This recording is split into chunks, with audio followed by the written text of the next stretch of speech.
बेखबर मुसलमान बेखबर मुसलमान बेखबर मुसलमान। কুরবানি হচ্ছে ওয়াজিব।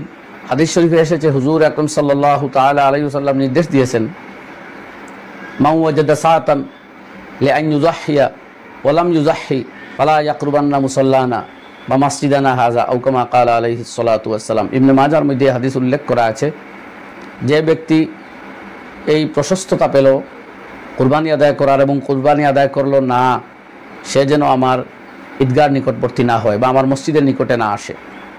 কুরবানির গোশত নিয়ে আবিজাবি কাজ করা, এদিক সেদিক ফেলে দেওয়া বা অন্য কারো অসুবিধার কারণ হওয়া, এমনটা যাতে না হয় আমাদের লক্ষ্য রাখা দরকার। এটা গুরুত্বপূর্ণ বিধান শরীয়তের এবং ত্যাগের উৎসব। এখানে ঈদুল আজহাটা শুধু যে বিনোদনের আর খাবার দাবারের ব্যবস্থা করার নয়, কিন্তু এর ভিতর দিয়ে একটা ত্যাগের ইতিহাস স্পষ্ট হয়, ত্যাগের মানসিকতা গড়ে ওঠে। আলহামদুলিল্লাহি ওয়া কাফা ওয়া সালামুন আলা ইবাদিহিল্লাযিনা ইসতাফা, আম্মা বাদ, ফাআউযু বিল্লাহি মিনাশ শাইতানির রাজীম, বিসমিল্লাহির রহমানির রহিম। ইন্না আ'তাইনাকাল কাউসার ফাসাল্লি লিরাব্বিকা ওয়ানহার ইন্না শানিআকা হুয়াল আবতার। সাদাকাল্লাহুল আযীম। আল্লাহুম্মা সাল্লি আলা সাইয়্যিদিনা ওয়া মাওলানা মুহাম্মদ ওয়া আলা আলিহি ওয়া আসহাবিহি ওয়া সাল্লিম তাসলিমান কাসীরান কাসীরা। সম্মানিত শ্রোতামণ্ডলী, সুপ্রিয় দর্শকবৃন্দ, আমরা পবিত্র জিলহজ মাসে উপনীত হয়েছি সবাই, যেটা আরবি ক্যালেন্ডারের সর্বশেষ মাস। এরপরের মাস থেকে নতুন বছর শুরু হবে মুহররম থেকে। এই মাসের প্রথম 10টি দিন অত্যন্ত ফজিলতপূর্ণ। পবিত্র কোরআনে সূরা ওয়াল ফাজরিতে আল্লাহ সুবহানাহু ওয়া তাআলা জিলহজ মাসের প্রথম 10 রাতের শপথ গ্রহণ করেছেন। ওয়াল ফাজরি ওয়া লায়ালিন আশর ওয়াশ শাফঈ ওয়াল ওয়াতর ওয়াল লাইলি ইযা ইয়াসর হাল ফি যালিকা কাসামুল লিযি হিজর। এখানে ওয়া লায়ালিন আশর বলতে অধিকাংশ মুফাসসিরিনের মতে জিলহজ মাসের প্রথম 10টি রাত্রির কথা বলা হয়েছে। এজন্য একটি হাদিসে এসেছে যে ওই 10 রাত্রির যে কোনো রাত্রিতে কেউ ইবাদত করলে লাইলাতুল কদরের সমতুল্য সওয়াব পায়। আর ওই দিনগুলোতে কেউ যদি রোজা রাখে, তাইলে আল্লাহ রব্বুল আলামিন তাকে 1 বছর রোজা রাখার সওয়াব দেন। এই হাদিসের সনদে কিছুটা কথা থাকলেও, অর্থাৎ সনদের দিক দিয়ে হাদিসটি দুর্বল হলেও এটা মওযু বা জাল নয়, সুতরাং এই হাদিসে আমল করতে কোনো বাধা নাই। একথা অস্বীকার করার উপায় নেই যে ওই 10টি রাত্রির ফজিলত অসীম। বছরের অন্যান্য দিনগুলোর চাইতে এই দিনগুলোর ফজিলত অত্যন্ত বেশি।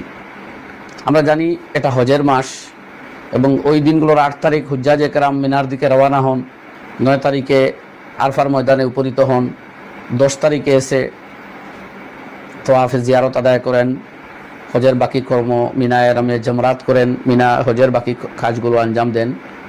এই জন্য এই 10টি দিন অত্যন্ত গুরুত্বপূর্ণ। তোর মধ্যে 10 তারিখ হলো ইয়াউমুন নাহার বা কুরবানির দিন। পবিত্র কোরআনের যে সূরা আমি তিলাওয়াত করেছি, সূরা কাউসারের মধ্যে আল্লাহ সুবহানাহু ওয়া তাআলা নির্দেশ দিয়েছেন, ফাসাল্লি লিরাব্বিকা ওয়ানহার, আপনার প্রতিপালকের উদ্দেশ্যে নামাজ পড়ুন এবং কুরবানি আদায় করুন। এটাই সিংহভাগ মুফাসসিরিনের মত, যদিও অন্যান্য মত রয়েছে এখানে, কিন্তু একাংশের মতে, বড় একটি অংশের মতে কুরবানি আদায় করার কথা এখানে নির্দেশ এসেছে। তাই জিলহজ মাসের 10 তারিখ এবং তার সঙ্গে 11 এবং 12 এই 3 দিনে কুরবানি করা যায়। বাকি প্রথম 10 দিন না পারলে 11 বা 12 যে কোনো দিন করা যায়। এই কুরবানি করার বিধান হচ্ছে ওয়াজিব। কুরবানি হচ্ছে ওয়াজিব। হাদিস শরীফে এসেছে হুজুর আকরাম সাল্লাল্লাহু তাআলা আলাইহি ওয়াসাল্লাম নির্দেশ দিয়েছেন, মান ওয়াজাদা সাআতান লিআন ইউযাহিয়া ওয়া লাম ইউযাহি ফালা ইয়াকরুবান্না মুসাল্লানা বা মাসজিদানা হাযা আও কামা ক্বালা আলাইহিস সালাতু ওয়াস সালাম। ইবনে মাজাহর মধ্যে হাদিস উল্লেখ করা আছে, যে ব্যক্তি এই প্রশস্ততা পেল কুরবানি আদায় করার এবং কুরবানি আদায় করলো না, সে যেন আমার ঈদগাহর নিকটবর্তী না হয় বা আমার মসজিদের নিকটে না আসে।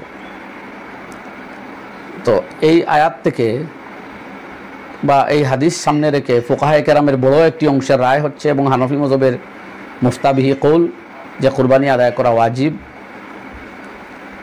যে যারা সাহেবে নেসাব বা নেসাবের মালিক হন, নেসাবের মালিক কারা আপনারা জানেন, 52 তোলা রূপা বা তার সমমূল্য পরিমাণ মালের মালিক যদি কেউ হন, বা সোনায় রূপায় সব মিলিয়ে যদি এই টাকা হয়, ব্যাংকে রাখা টাকা নিজের প্রাপ্ত ঋণ কারো কাছে পাবেন, এমন সব মিলিয়ে যদি প্রয়োজনীয় সামগ্রীর বাইরে আজকে হিসাবে ধরেন প্রায় 40,000 টাকার কাছাকাছি কেউ মালিক হয়ে যান ইয়াউমুন নাহরের দিন সূর্য উদয় হওয়ার পর, সুবহে সাদিকের পর, তাহলে তার উপর কুরবানি করা ওয়াজিব। তো এই কুরবানির অনেক ফজিলত রয়েছে। হাদিস শরীফের মধ্যে এসেছে, হুজুর আকরাম সাল্লাল্লাহু আলাইহি সাল্লামকে সাহাবায়ে কেরাম জিজ্ঞাসা করেছিলেন, ফাসুফু ইয়া রাসূলুল্লাহ, এই কুরবানির জন্তুর এক একটা লোমের বিনিময়ে কি? হুজুর আকরাম সাল্লাল্লাহু আলাইহি সাল্লাম উত্তর দিয়েছেন, ফাবিকুল্লি শারাতিন মিনহা হাসানাতুন, এই কুরবানির পশুর যত গেছা লোম আছে এক একটা লোমের বিনিময়ে আল্লাহ তাআলা তাকে সওয়াব দান করবেন।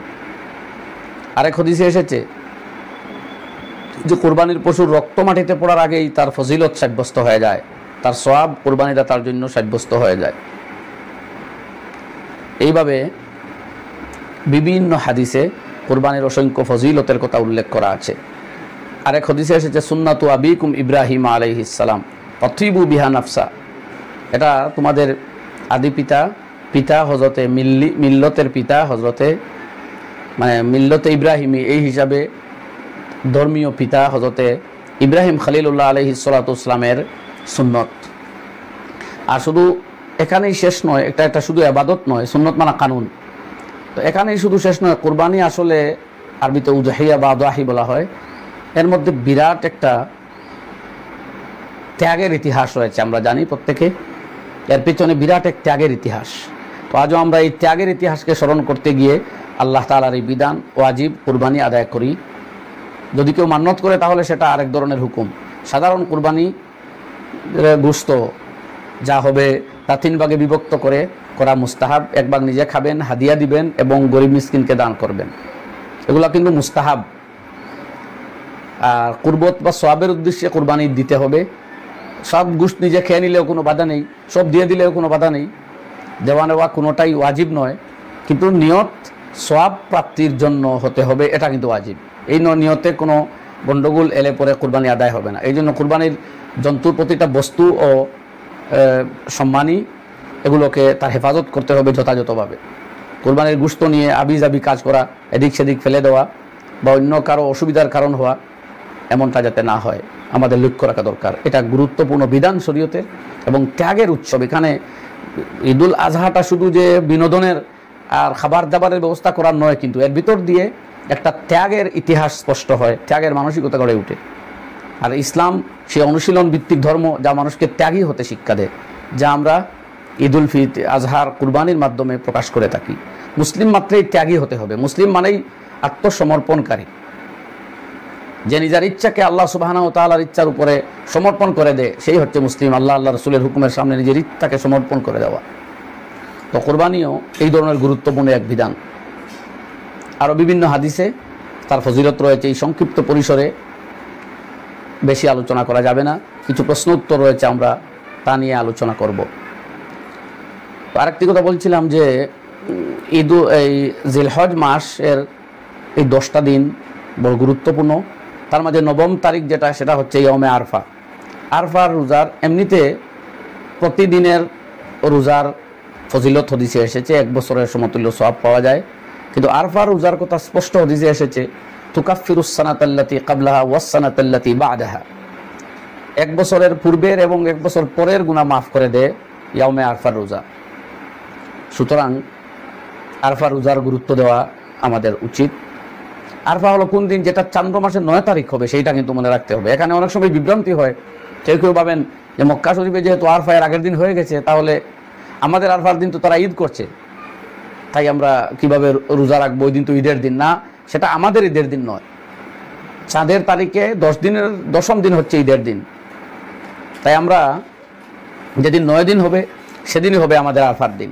হ্যাঁ, কেউ এর সঙ্গে আরও 1-2টা বেশি রাখলে পারেন, কোনো বাধা নেই। 10 দিন পর্যন্ত তো 10 তারিখ পর্যন্ত রোজা রাখতে পারবেন। কিন্তু মূলত আরফা হচ্ছে 9ম তারিখ, আর এই রোজা একদিন রাখলেও তার পূর্ণ সওয়াব পাওয়া যায়।